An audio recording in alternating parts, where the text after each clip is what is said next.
Hello, welcome to another radio and television station, and I'm Katri. Here comes the local news. On December 6th, local time, the official reception of National Assembly Chairman Vu Đình Huệ took place at the New Zealand Parliament building. After the welcome ceremony, National Assembly Chairman Vu Đình Huệ held talks with the House Speaker of the House, Antoine Rurafel. National Assembly Chairman Vu Đình Huệ thanks and expressed his impression to the Speaker of the House, Antoine Rurafel, for a thoughtful, friendly, and unique welcome. Upon that, along with the official visit to Vietnam by Prime Minister Jacinda Ardern, this visit of delegation is to contribute to promoting and deepening the Vietnam-New Zealand strategic partnership. The two sides agree on the need to further strengthen economic, trade, investment cooperation, making this field a driving force for development of the two countries' relations.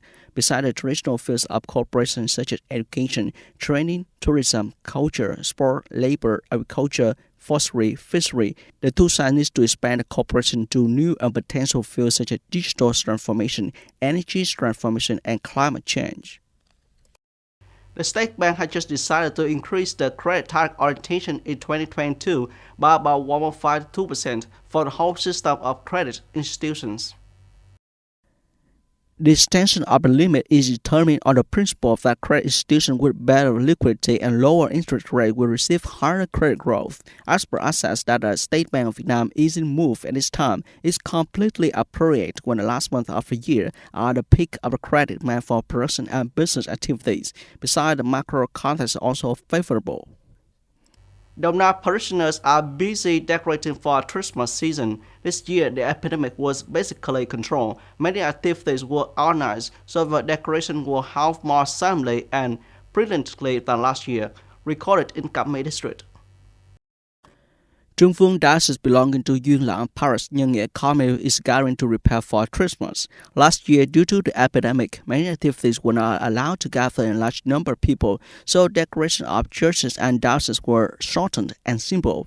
This year, the epidemic has been basically under control, and ceremonies such as music, scenes, performances, and depictions of God's life are held again. Currently, there are 17 parishes in Cam Mai district with over 40,000 parishioners concentrated in Nhân Nghĩa, Lam Sang, Xuân Đông communes. Over the years, the material and spiritual life for a Catholic community has been increasingly improved. Religious activities have been ensured. On December 6th, the United States and Russia accused each other of disinterest in peace talks in Ukraine, and there were growing calls at the United Nations for a ceasefire and diplomacy to end the conflict 9 months ago. Russia passed the United Nations Vasily Nebensia told the Nations Security Council meeting on the humanitarian situation in Ukraine that Russia had noted interest from the majority of United Nations member states in a diplomatic solution. He said, "We're taking this very seriously. We confirm our readiness to negotiate." Meanwhile, U.S. Deputy Ambassador to the United Nations Lisa Carey said Russia's attacks on Ukrainian infrastructure are proof that Moscow is not really interested in negotiation or diplomacy. The United Nations Security Council has met dozens of times on Ukraine since February, but has been unable to take any meaningful action because Russia is a permanent member with a veto power. On December 6th, the European Union (EU) and the Western Balkans and a summit in Albania in an effort to strengthen ties, although regional integration is still a distant project.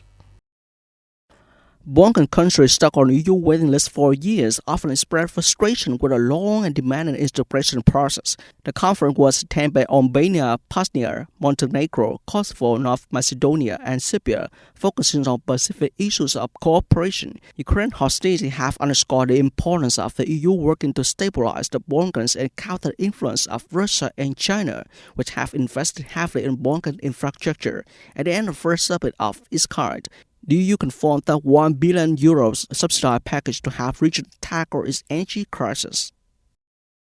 That's all for today. Thank you for watching and goodbye.